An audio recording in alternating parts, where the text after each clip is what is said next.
uNkosikazi Skosana noMtsweni baxhwilwa ngethuba bengena kwii-ofisi zomasipala wesithili iNkangala eMiddelburg eMpumalanga ngabantu ababezenza amapolisa.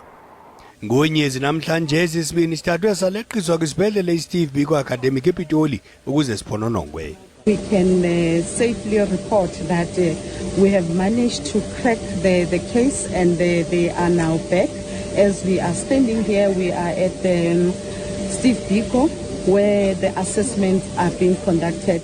Emva kokufunyaniswa ukuba abanawo nomqhubi bakhululwe esibhedlele ukuze badibane neentsapho zabo.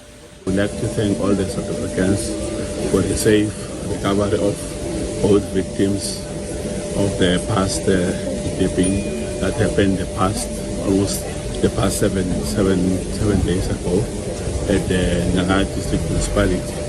So as the family, we like to plead with all the South Africans to give us more space to recover from these incidents. Amapolisa saqhuba nophando.